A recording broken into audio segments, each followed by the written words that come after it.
Buenas tardes.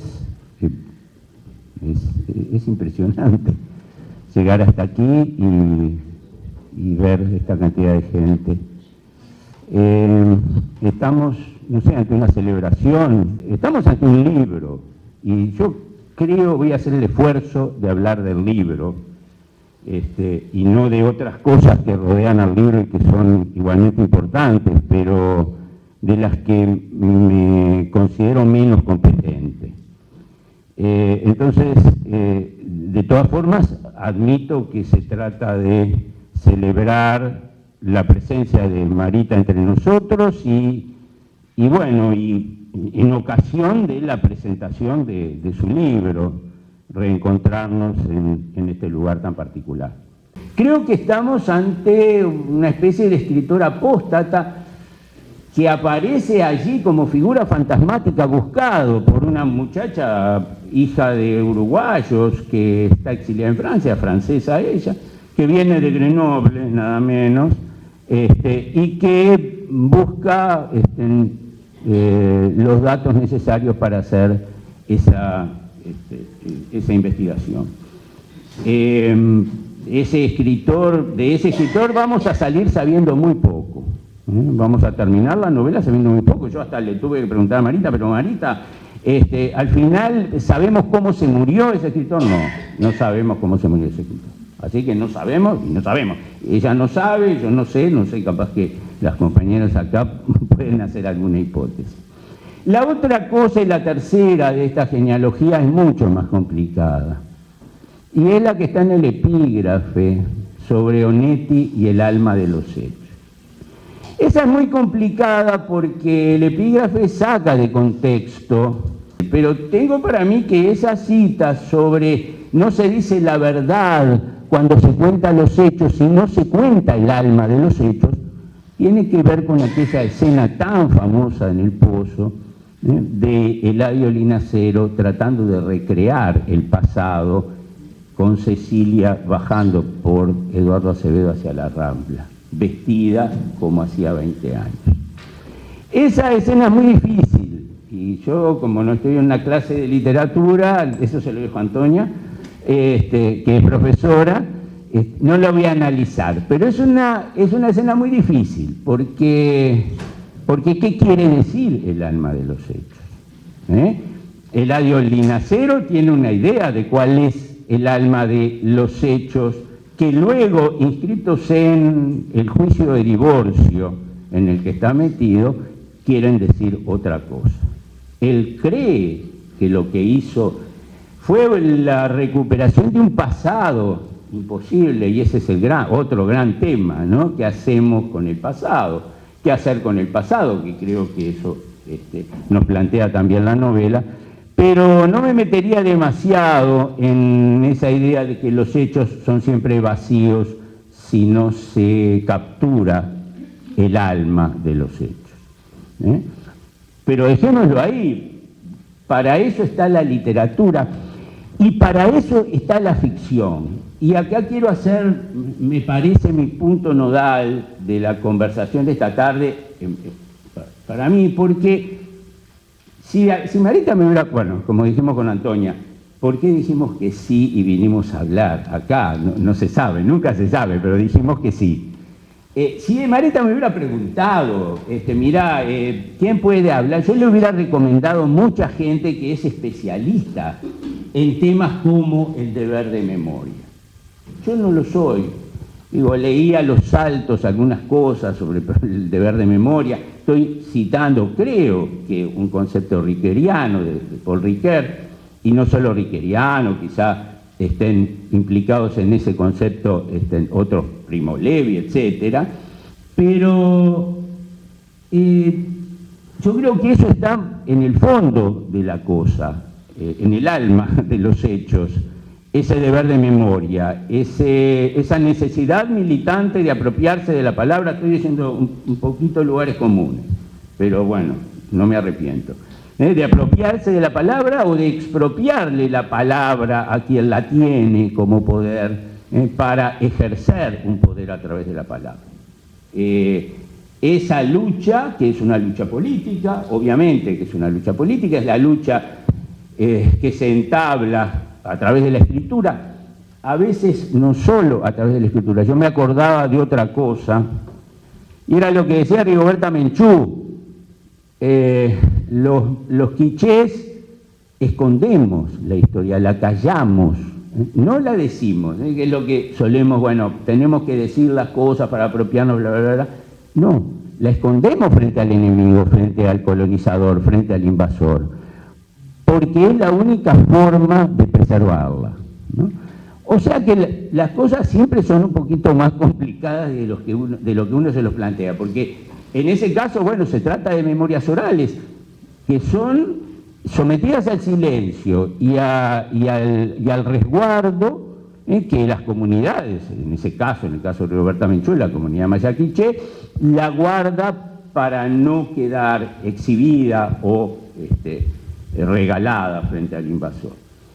Pero yo voy a hablar de otra cosa, y decíamos en broma con Antonio, voy a hablar de literatura, o debería hablar de literatura, y en ese punto quiero reconocer la gran virtud de esto, que es apelar a la ficción. Es a través de la ficción que podemos llegar a la verdad y quizá al alma de los hechos. Me parece que ese es el gran componente, el gran desafío, la gran virtud del libro que tenemos aquí. Porque si no leí mal, y pido que me corrijan si lo hice mal, la novela que lee la muchacha que viene acá a buscar los rastros del escritor ese extraviado, y que luego parece, digamos, un extraviado ideológico en el mundo de aquel Uruguay de los 70, si no leí mal, la novela que la muchacha lee, la única que consigue de ese escritor, está inspirada en el documento final de este libro. Este libro tiene un diario personal de esa muchacha, es un diario trivial, pero en definitiva no es poco importante que sea un diario, algo cotidiano, algo que ella puede ir contando entre la sorpresa de encontrarse con un Montevideo así o asá, un invierno, siempre lo mismo, y que llueve, y que el frío y el viento, la feria de Tristán Narvaja, a unos amorcitos que tiene por ahí. Esa vida trivial, cotidiana, la va contando en el diario, pero al final, cuando llega más o menos a la pista más seria que tiene sobre el escritor, encuentra una caja escondida y en esa caja un documento, 2 cartas y un documento. Las 2 cartas son de alguien que desde Francia envía un documento a una persona de Montevideo, ese alguien no se sabe quién es, el nombre está borrado, y ese documento cuenta la historia del compromiso, la militancia, la caída y la tortura de ese personaje, obviamente en el Uruguay de los años 70. Parecería que el escritor se inspira en esa obra, pero esconde, si no entendí mal, el alma de los hechos. Cuenta una historia en la que esa historia, es decir, lo que está atrás del cuadrito de Solentiname, no aparece. Marita hace exactamente lo contrario de lo que hace ese escritor. En la operación de la ficción consigue revelar el documento que está metido en una... Cortame cuando sea, que nadie me va a cortar, vos decime, porque mirá que ya estoy en los 10, seguro, claro. ¿No me darías 10 más? Pero no es necesario, no es necesario. Porque yo creo que eso es lo que nos da la literatura y no nos da otra cosa. Discúlpenme, yo sé que hay otras cosas que son casi tan importantes como la literatura. No me acuerdo cuáles son, pero hay algunas por ahí que son casi tan importantes como la literatura. La literatura Solo la literatura es capaz de darnos esa dimensión. Y Marita lo hace, consigue a través de la ficción invertir lo que hizo el escritor y descubrir que atrás de esa historia trivial y borrada, borroneada, porque la historia del escritor está borroneada, solo un, yo qué sé, exmilico borracho llega a decir a medias una verdad sobre la complicidad de este sujeto durante los años de dictadura. Y yo me sigo preguntando por qué eligió eso como tema de tesis, pero bueno, ahí está la clave de la ficción, déjalo que haga lo que pueda. Y allí aparece en el final ese documento, testimonio de alguien que, bueno, no es la muchachita que llega acá y no sabemos bien quién es, aunque sospechamos, tenemos una severa sospecha de quién es y de dónde viene ese testimonio, pero ese testimonio puede ser revelado ante los ojos de alguien que, como el personaje de Apocalipsis de Solentiname, puede ver más allá o a través de la superficie iluminada de los hechos. Para cerrar estos comentarios un poco triviales también, y como buena grenobliana y stendhaliana, hay costumbrismo en la novela, hay realismo en la novela. Yo digo realismo, esa cosa del deus ex machina, puede pasar cualquier cosa. Como decía Borges, en la novela realista puede pasar cualquier cosa. Y en esta novela, ella que vive ahí, vive sentada sobre Stendhal, en Grenoble, sin duda lo copia ahí en esas arbitrariedades, en esas azares que suceden en las novelas realistas. Siempre se encuentran en una esquina imposible, el mundo es inmenso, pero los dos personajes que tienen que encontrarse se van a encontrar. El tipo consigue la información en una hoja de diario que viene envolviendo naranjas, ¿no? Ese manejo de la casualidad es notablemente realista, notablemente stendhaliano y notablemente maritiano. De los procesos retóricos podríamos hablar de otras cosas. A mí me encantaría hacer un análisis semiótico de los tacones altos rotos, a ver por dónde vemos esa imagen, por qué esa imagen de la muchacha que va a ser, que es apresada, que va a ser torturada y que le obligan y claro, muy coquetamente se pone los tacones cuando la vienen a detener, se pone 2 zapatos de tacos altos. Los milicos, ni cortos ni perezosos, le dicen sacate uno, y eso es tremendo. Pero allí digo yo que hay un pequeño universo simbólico en el tacón, en el elemento femenino, y bueno, y en ciertas rupturas o roturas que se hicieron desde aquel tiempo hasta hoy, donde nunca más tacones hay. Por ahora...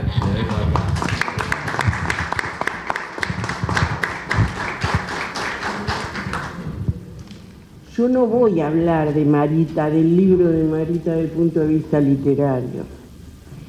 Y me voy a disculpar porque tengo varios motivos.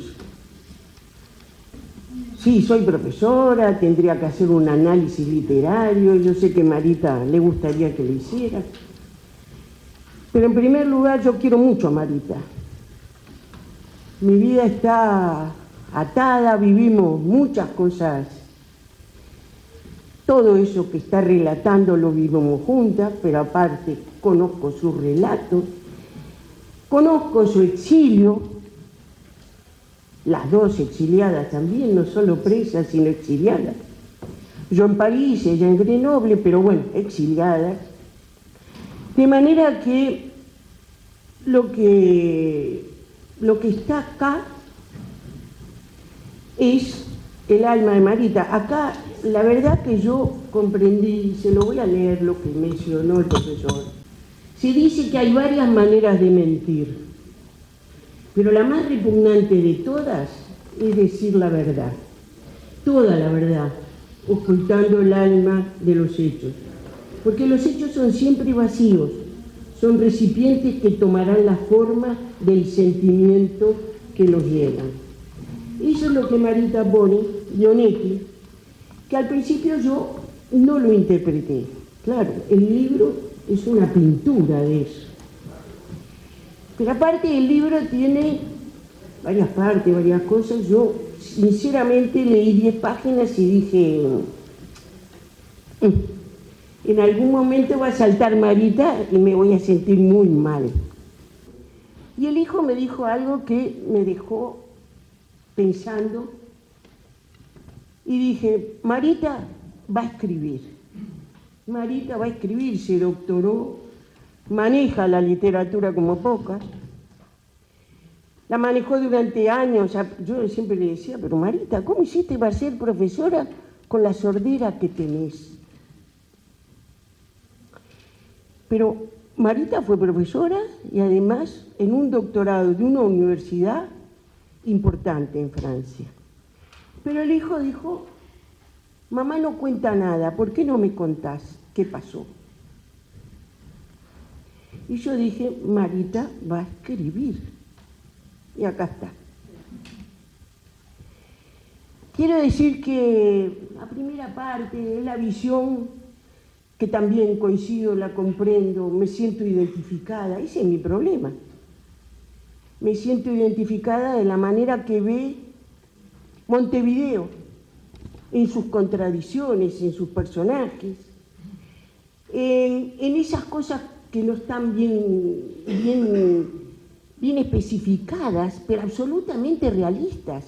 Las descripciones que hace de Montevideo son absolutamente realistas, pero con la imagen de alguien que vive hace muchísimos años fuera. A mí me pasó lo mismo. Volví después de 5 años presa y otro tanto de exilio, y volví a un país que no entendía nada, porque la verdad era de difícil comprensión. Marita es mucho más sabia que yo, porque Marita no solo la comprendió, sino que ella tiene un humor muy particular y lo expresa acá. Lo expresa en esas curiosidades. Les recomiendo que lo lean, porque ya les digo, es muy interesante lo que hizo. Pero claro, cuando llegamos al final, Marita me mató. Me mató porque conozco esa realidad, la conocí, porque conocí su relato en su momento en las cárceles, en la oscuridad del 300 y donde se fuera, estuvimos siempre juntas. Pero aparte conozco a Marita, conozco la terrible sordera, que era la preocupación de Ofelia Fernández, porque era de tal magnitud la infección que tenía en el oído por los golpes, que Ofelia Fernández, doctora, tenía miedo de que ese pus horadara el hueso y estaba muy preocupada por Marita. No sé si Marita se enteró, pero yo sí. Y bueno, la vida siguió. Pero este libro, a mí, personalmente, el relato de la tortura es el que más me afectó de todos los que leí. No leí tanto porque la verdad, pero me ha afectado enormemente. Es terrible, porque toca uno de los temas más terribles de todos que más afectan. Si no, no se pueden imaginar lo que significa que a uno le saquen un zapato y tenga horas y horas y horas de plantón en un desequilibrio de la... No es simbólico, es el desequilibrio de la columna. El relato de Marita, del principio al fin, es realista. Es un relato muy particular. Y a mí, en lo personal, vuelvo a insistir, léanlo, pero es el libro que más me ha afectado en el relato de la humillación que significó, aparte del dolor, la humillación que significó la tortura. Pido entonces disculpas que no haga ningún análisis ningún análisis literario, Marita. Además soy profesora y vos estás doctorada. Y vamos a respetar los lugares. Pero quería decirte eso y por eso vine. Sí, yo también hubiera querido estar allá. Pero la verdad, Marita, que te lo mereces. Porque has sido una de las mujeres que he conocido más consecuentes, más realistas acerca de más consecuentes consigo misma, más honesta consigo misma que he conocido. Gracias.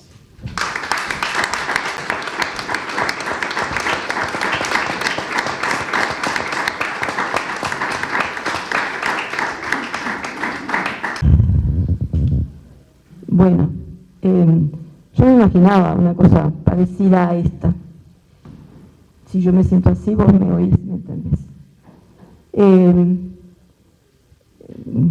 Me imaginaba. Es más, pensando en esto más de una vez,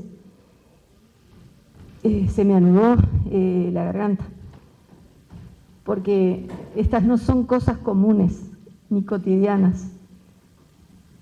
Digo esto, ¿qué es esto, no? Estar sentada acá en el medio de estas dos mujeres, con el caballero profesor, haciendo ese esfuerzo muy bueno. La cuota de género. Exacto, que viene bien.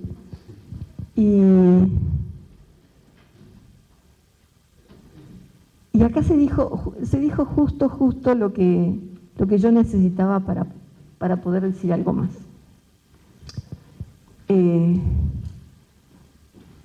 Porque yo también pensé, ¿por qué dije que sí? Y después pensando qué me podía haber llevado, en realidad me llevó esto. Bueno, el tránsito que recorrimos a partir de no conocernos con Marita y después reconocernos a través de Sara, que no es poca cosa. Y por otro lado, la identificación absoluta con su relato.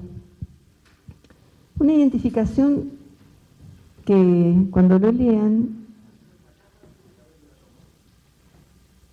tiene como una parte muy realista, que es lo que nadie quisiera pasar ni oír, y también tiene una parte de evasión necesaria de un mundo que fue el mundo que nos formó, el mundo que nos hizo a nosotras, las muchachas de aquella época, de esa manera.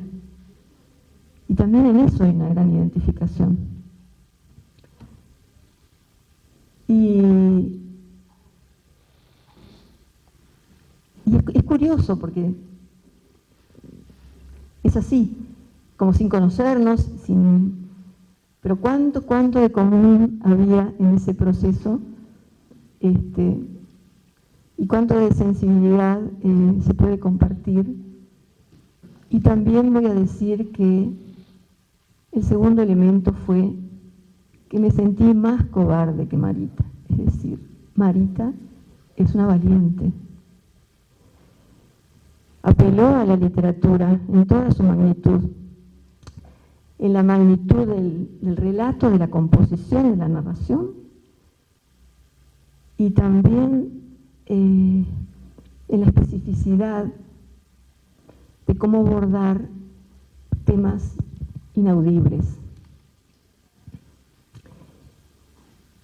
Entonces yo sentí que también habíamos escrito algo en un taller, sentí cómo me había evadido, cómo había utilizado la literatura, las palabras, la sintonía, para no revelar lo difícil. Y eso también es una cosa muy impresionante, ¿no? Que en el contraste se me hizo muy, muy claro. Entonces,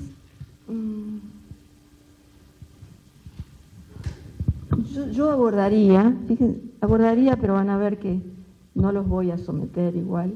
Creo que esto es una decisión que parte de la lectura personal y particular, que tiene esa posibilidad de enfrentarnos a las palabras de la manera que nosotros podamos y queramos, hacer nuestras pausas, correr las páginas para... Todo es posible. Y ese es un ejercicio que se los dejo a todos los lectores. Yo simplemente, sí, por estas razones que dije antes, quería abordar la parte innombrable, la parte compleja, la parte a la que se llega, la parte que está escondida, la parte que está bajo la tierra, la parte que habla de nosotras, de nosotros y especialmente de nosotras, las mujeres. Y en ese he revisado estos días algunas cosas. Yo diría, además de estar acá, pondría 2 mujeres más en este ámbito. Una es Mirta Macedo, que no está, así que difícilmente en cuerpo presente la podamos tener. Y otra es Maricel Robaina, que ella sí está, y en realidad me dio como una pena no haber insistido de alguna manera o planteado su participación, pero yo me voy a hacer cargo de que le llegue el libro. Mirta Macedo es una compañera de las compañeras que estuvieron en el 300 y Maricel Robaina es una psicóloga que acompañó el proceso de las cotidianas. Digo esto, que es esto, ¿no? Estar sentada acá en el medio de estas 2 mujeres con el caballero profesor haciendo ese esfuerzo muy bueno. La cuota de género. Exacto, que viene bien. Y acá se dijo justo lo que yo necesitaba para poder decir algo más.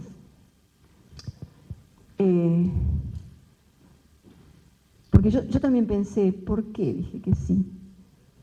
Y después pensando qué me podía haber llevado, en realidad me llevó esto. Bueno, el tránsito que recorrimos a partir de no conocernos con Marita y después reconocernos a través de Sara, que no es poca cosa.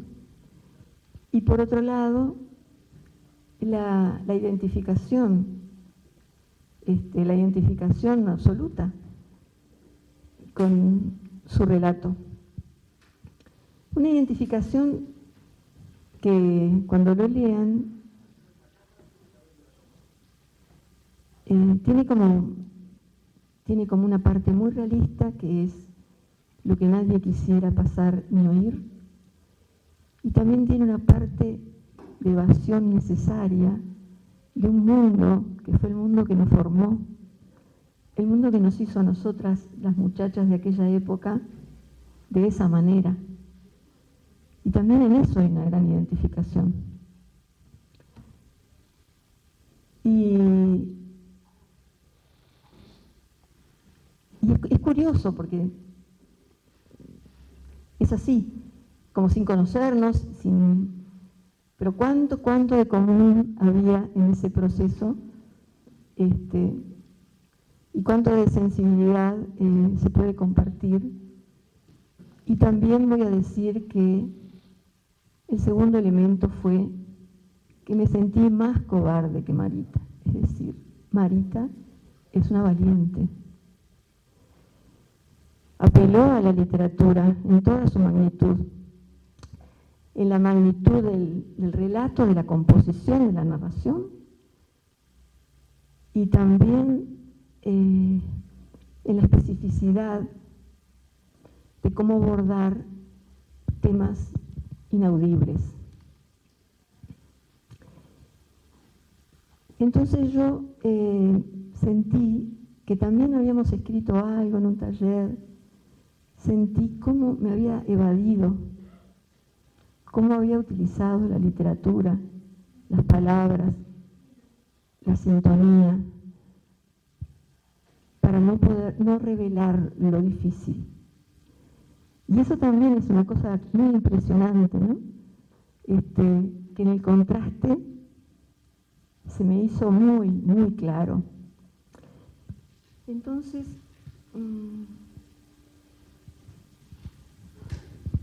yo abordaría, fíjense, pero van a ver que no los voy a someter igual. Creo que esto es una decisión que parte de la lectura personal y particular, que tiene esa posibilidad de enfrentarnos a las palabras de la manera que nosotros podamos y queramos, hacer nuestras pausas, correr las páginas para... Todo es posible. Y ese es un ejercicio que se los dejo a todos los lectores. Yo simplemente, sí, por estas razones que dije antes, quería abordar la parte innombrable, la parte compleja, la parte a la que se llega, la parte que está escondida, la parte que está bajo la tierra, la parte que habla de nosotras, de nosotros y especialmente de nosotras, las mujeres. Y en ese he revisado estos días algunas cosas. Yo diría, además de estar acá, pondría 2 mujeres más en este ámbito. Una es Mirta Macedo, que no está, así que difícilmente en cuerpo presente la podamos tener. Y otra es Maricel Robaina, que ella sí está. En realidad me dio como una pena no haber insistido de alguna manera o planteado su participación, pero yo me voy a hacer cargo de que le llegue el libro. Mirta Macedo es una compañera de las compañeras que estuvieron en el 300 y Maricel Robaina es una psicóloga que acompañó el proceso de las mujeres, las 28 mujeres de la denuncia por violencia sexual, y mucho ha aportado en eso. Y hay otras, pero me quedo ahora así para ser clarita con esas 2. Y entonces sobreviene la lectura, la cajita, lo escondido, lo escrito, lo cómo fue, cómo se vistió, cómo se calzó cuando la fueron a buscar. No sé si optó o no optó por capaz que es lo que tenía allí, ¿no? Las sandalias, capaz que eran esas las que estaban allí a mano, que no había mucha opción. Pero bueno, se convierte en sí en un sitio especial. Y así las cosas se complican.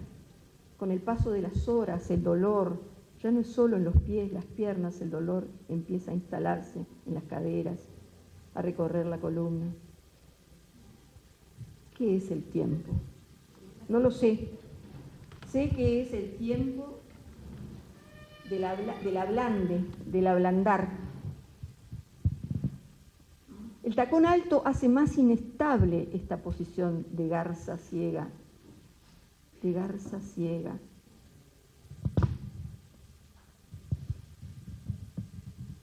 Busco cómo mantenerme en pie, mi mente vaga en el espacio.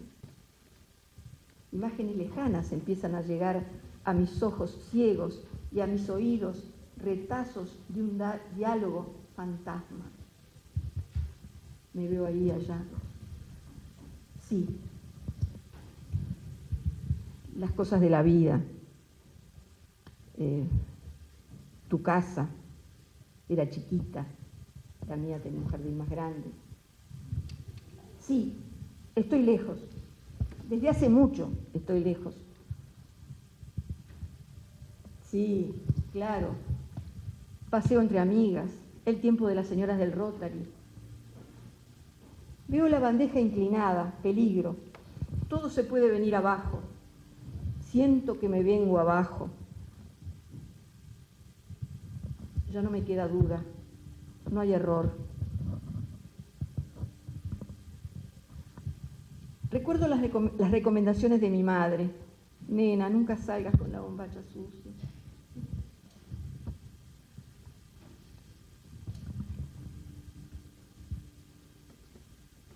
¿Qué querría decir comunista? ¿Qué querría decir ser comunista? ¿Qué es ser comunista? Después ya éramos grandes y la ilusión de los 17 vinieron. Y nosotros cantando una vez más fuerte, más organizados, estudiamos marxismo como apasionados, apóstoles en la causa invencible.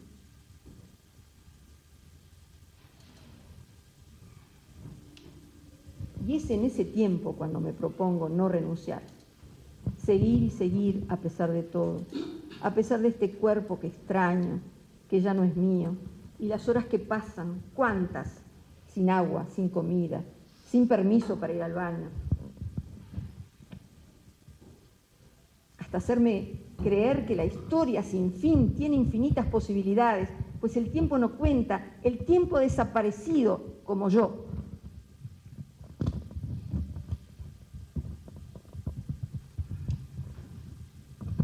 Y te veo allí, amor mío, en una bruma rodeado de una luz especial desconocida.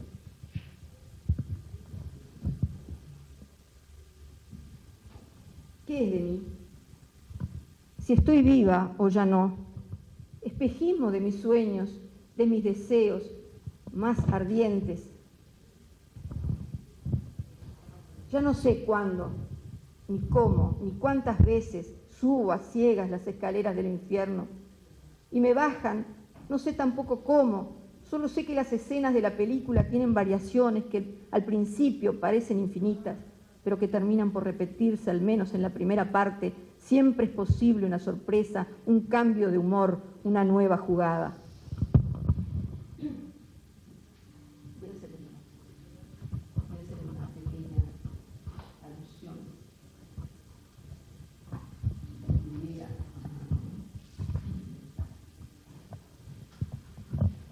Así que ya no sé cuándo, ni cómo, ni cuántas veces subo a ciegas las escaleras del infierno.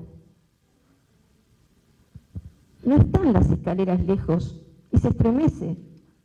El otro tiempo la estremece, el otro espacio. La escalera única, angosta, aquella que solo servía para subir al infierno, de pronto la había hecho imaginar el piso como un cielo. No, es otra. No es de aquí. Esas eran aquellas dos que trepaban opacas en espejo, ajenas, percutidas, sordas, y llegaban al mismo pozo, al mismo abismo, ¿o no? Quedarse con el alma a solas podría descifrarlo todo.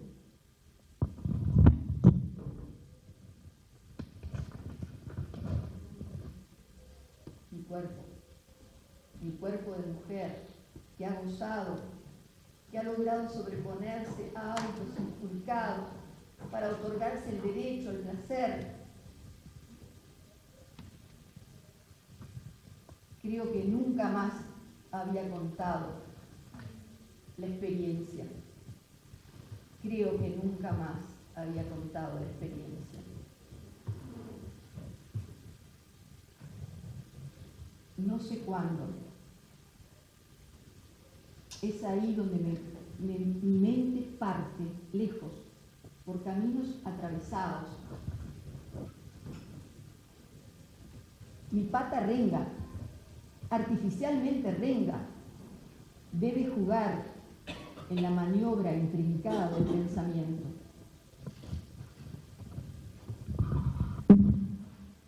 Colgada, en un intervalo de cualquier tiempo, vuelve a sentir desde el estómago, duele por el cuello hasta la oreja, salen los ojos y quedan impresos en el muro.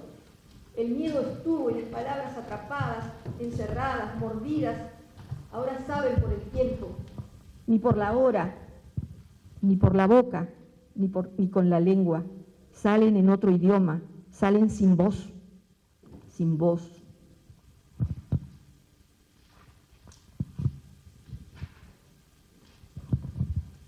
Siento un líquido que corre de mis oídos. Baja por el cuello e impregna la camiseta fina de mangas cortas, marrón y con pequeñas flores amarillas y naranjas. Siento vértigos y un zumbido permanente en la cabeza. No sé qué es lo que me pasa. Cuerpo robado, aquel sonido metálico de olas que lo empuja. Náufrago, caracol adentro. Cuerpo exigido, que busca sus capas, sus centros, interpela, se revela acorazado y frágil. Cuerpo que no resiste la quietud ni la permanencia, hundido, ya ni siquiera en el miedo, sino en el ejercicio de irse. Ni llora, no hay de dónde.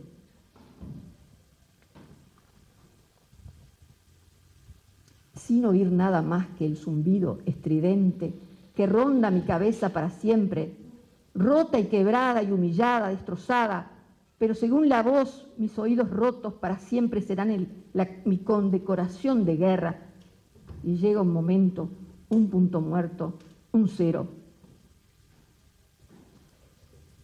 Esta mujer, ella también era la misma. Se reconocía en la misma en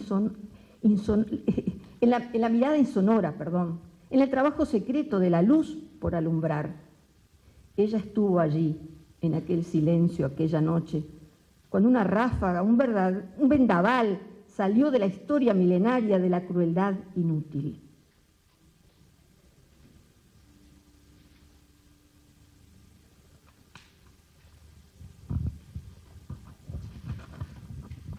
Dicen los psicoanalistas que todo sistema totalitario busca legitimarse con un discurso. Y ellos mismos se preguntan, ¿cómo en la polis coexiste la normalidad aparente con la tortura institucionalizada? ¿Cómo esta doble realidad contradictoria circula en el hogar, en la escuela, en la calle? ¿Cuáles son los efectos inmediatos y diferidos en el psiquismo y en la cultura? Y ellos mismos se responden. Romper el silencio, dar a conocer, encontrar el reconocimiento y la recepción en el otro, son los deseos más intensos de todos los sobrevivientes. Sin después del terror, cada familiar desaparecido, cada hijo de un preso torturado, portará en su psiquismo y en su cuerpo, tal un cadáver viviente, este horror expulsado del intercambio del lenguaje entre los hombres. En el ejercicio de la palabra y el recuerdo reside un poder. Quien recuerda y habla ejerce un poder. Traza un camino por donde transcurre su memoria y la de sus contemporáneos. Convoca a la adhesión y a la contemplación. Muchas gracias.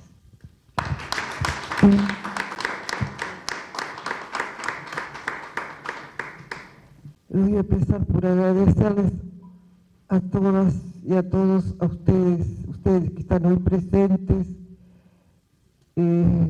agradecerle al Museo de la Memoria, en particular a Ana, a Silvia, que han trabajado para hacer posible este encuentro, y por supuesto, un gran merci, un gracias muy grande a Oscar, a Sara, a Antonia, cada uno con su visión del libro, Sara más que nada con su visión de esta persona que se supone que es autor. Hay cosas claro, para mí mi temor siempre fue con esta novela de que se tomara simplemente como un testimonio y no como un trabajo literario que hay detrás. No se llega a la escritura simplemente por un deseo, se llega a la escritura también por un trabajo, por un estudio, por un conocimiento. Y creo haber puesto en la novela un montón de pinceladas muy sutiles, muy pequeñas, que hablan de muchos autores de nuestro país. Hay frases que remiten a novelas y todo el libro, en definitiva, prácticamente va a remitir a otras lecturas, a otras novelas, porque no hay escrito que caiga del cielo, digamos. El mito de la inspiración es un mito, no existe. Lo que existe es lo que nosotros llevamos dentro y lo que hemos adquirido a lo largo de lecturas, 1, 2, 3, múltiples. Entonces, es el mito del autor, ¿sí? Es el mito del autor, está siempre en la escritura, en la literatura ha existido ese mito, ¿verdad? Estando en Francia me he dado cuenta que cuando se habla de un autor uruguayo se dice que es un autor del Río de la Plata. Cuando se habla de un escritor argentino se dice que es argentino. Entonces, siempre está pendiente esto, el fantasma del autor, ¿verdad? Que se diluye, que hay un autor uruguayo, sí o no, existe o no existe. Hablan de Anetti allá en Francia o en Europa y dicen de escritor rioplatense. Bueno, muy bien, señores, perfecto. Nos remitimos a una cultura rioplatense que la tenemos, indudable. Pero también tenemos autores que han marcado y sobre todo que nos han marcado a nosotros. Entonces por ahí aparece ni más ni menos que Juan Flo, el profesor Juan Flo, ¿verdad?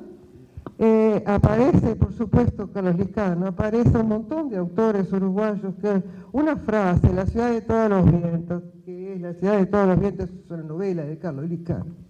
Entonces la pobre muchacha está ahí, en vez de parar, el 18 de julio, en pleno mes de agosto, le sopla viento de todos lados, no sabe qué va a hacer, para dónde va a ponerse porque tiene frío.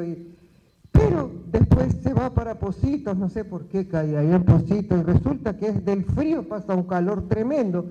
Esas son nuestras vivencias también, ¿verdad? En cuanto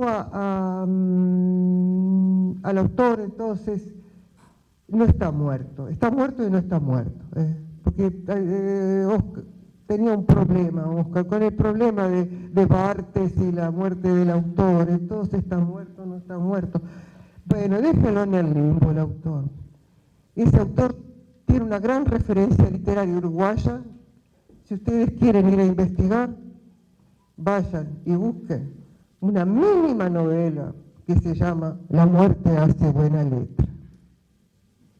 En esa mínima novela, La muerte hace buena letra, aparece la muerte de este autor. Más o menos, no es el mismo, pero podría ser. Cuando la pobre Amalia estudia un trabajo horrible, pesado, que se llama ficcionalización, travestismo, de la literatura colectiva, se está refiriendo a la tesis de una señora que trabajó sobre la escritura colectiva y que es una tesis sobre la escritura colectiva. Pero es otra cosa, es una ficción. Entonces, no es una autobiografía, no es un testimonio, autoficción, si les parece, si quieren ustedes, pero tampoco es autoficción, ¿verdad? Es un híbrido, no se sabe qué es. No busquen, a menos que tengan estudiantes de literatura y que quieran complicarles la vida, háganlos buscar, entonces, si les quieren complicar la vida. Pero bueno, no sean malos con ellos tampoco. Entonces, con esto de la literatura y el autor y todo este misterio, yo creo que he dejado así el misterio. No podemos vivir solo en la verdad.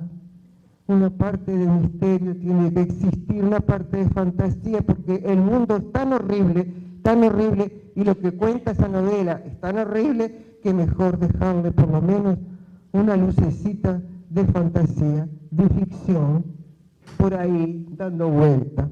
Claro, los científicos de las letras quieren saberlo todo. Muy bien, adelante, porque el problema es cuando uno escribe, es su texto, es suyo.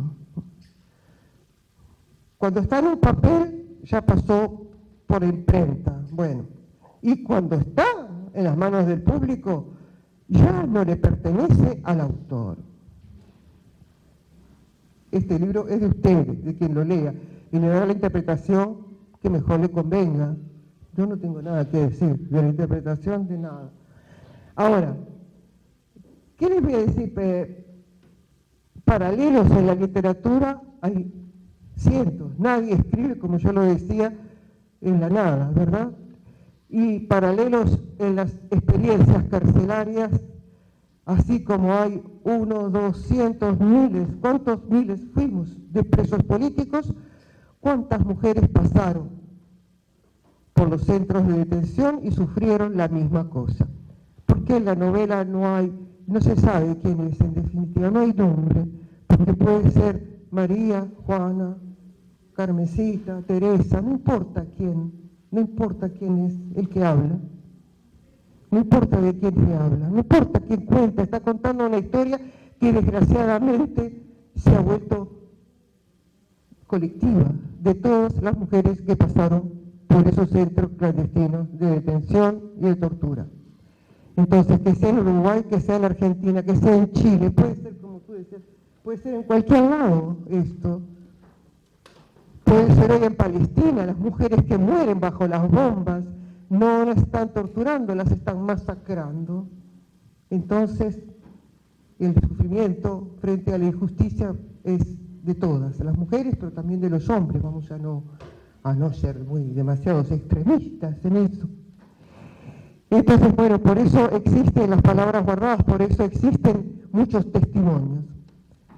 No quise hacer un testimonio, espero no haber hecho un testimonio, creo que por lo que se ha dicho no es un testimonio, me da mucha satisfacción que se lea como una ficción y no como un testimonio, me da mucha claro que hay parte de verdad, pero hay que buscarla y los hechos, la verdad, los hechos, los sentimientos, todo demás.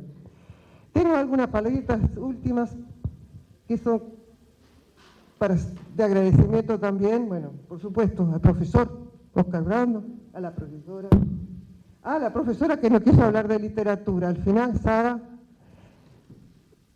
porque Sara es para mí el primer rostro humano que vi en una pequeña celda de una torre, de un cuartel del 5º de Artillería, después de mucho tiempo pasado en el 300 Carlos, donde no había visto nada, pero tampoco había visto rostros, solo monstruos. Entonces, para mí, esos ojos de Sara, esa mirada que tantos años después sigue teniendo, es muy emocionante que Sara esté hoy aquí. Y le agradezco mucho haber venido. Y agradezco a todos, a Antonia, a Oscar y a todos ustedes.